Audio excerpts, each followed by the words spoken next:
ברוכים הבאים לפרשת פעלותך. למה התורה משתמשת במילה פעלותך? בשביל לארון הכהן, להדליק את הנרות במשכן, במהלך הכי קטן של הרבי, זה קשור למנורה. בואו ניקלע.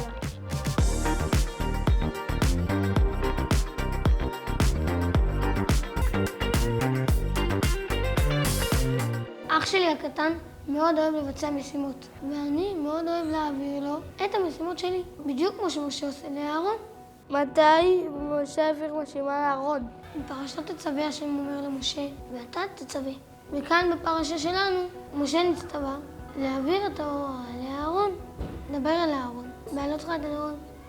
פה היה לה שיפה מיוחדת. היה שרח גם של משה וגם של אהרון, בהשלמת המשימה. למה צריך את שניהם בשביל מנורה אחת?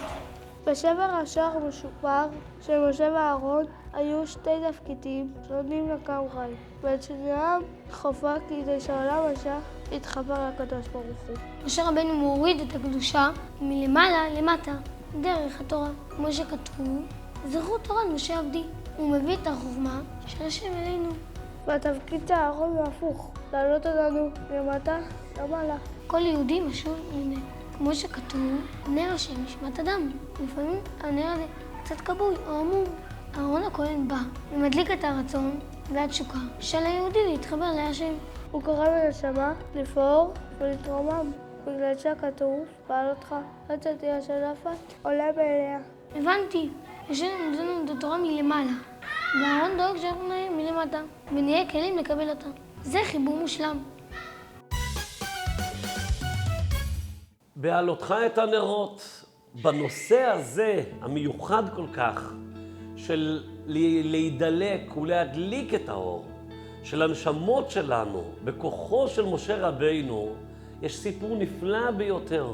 אתם יודעים, הרבה יהודים היו נכנסים לרבי ליחידות, אבל היו כאלה שהיו מאופקים יותר, היו כאלה שמדברים קצת, היחידות היו קצרות.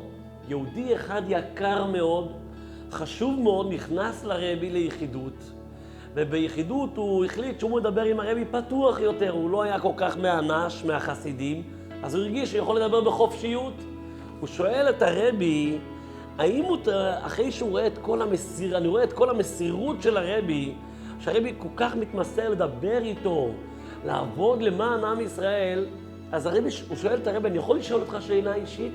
הרבי חייך מאוד, הרבי אמר לו, בבקשה. מה החלום הגדול של החיים שלך, רבי מלובביץ'?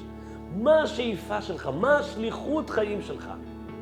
הרבי חייך חיוך רחב ואבאי מאוד, ואז הרבי פותח את המגירה, ופתאום הרבי מוציא נר, שבהשגחה פרטית היה שמה, נר. או זה לא הבין, מה הרבי הולך לעשות לו פה, איזה ניסוי על נרות? אז הרבי מראה לו את הנר, מרים את הנר מולו, ואמר לו, אתה רואה את הנר הזה? כל יהודי הוא נר השם נשמת אדם.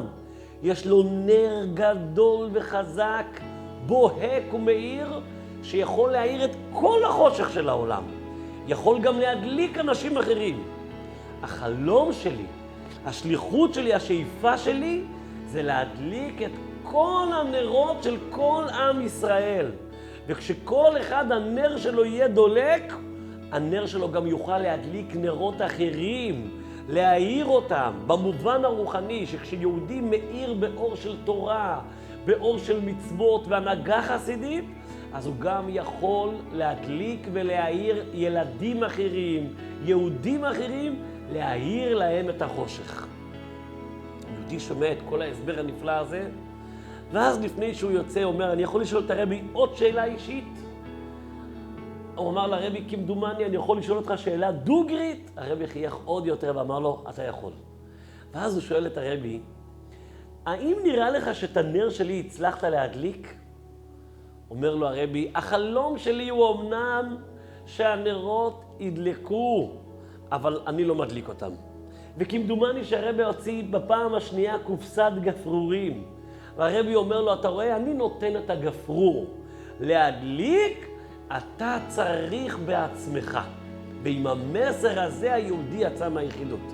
אנחנו למדים מהסיפור הזה 3 דברים מופלאים ביותר. הדבר הראשון זה שהרבי בא להדליק נשמות. דבר שני, הרבי נותן לך את חומר הבעירה, להדליק את הנשמה שלך, נותן לך את השיחות, את התורה, את התוכן, אבל אתה צריך בעצמך להדליק את עצמך, להידלק, לחפש, להתעורר, ואז אתה תהיה מואר. והדבר השלישי, המסר הגדול, להעיר גם אחרים.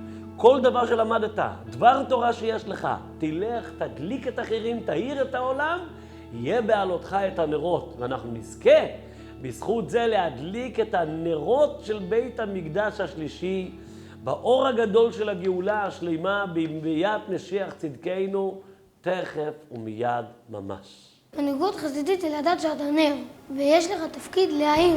אל תחכה שמישהו אחר יעשה את העבודה. קחו את הגפרור שהרבי נתן לנו, דליקו את הנשמה שלכם, ותאירו את כל מי שסביבכם. זה היה המסר השביעי, מפרויקט מנהיגות חסידית דדום. כי כל ילד הוא מנהיג וכל ילד זה שליחות.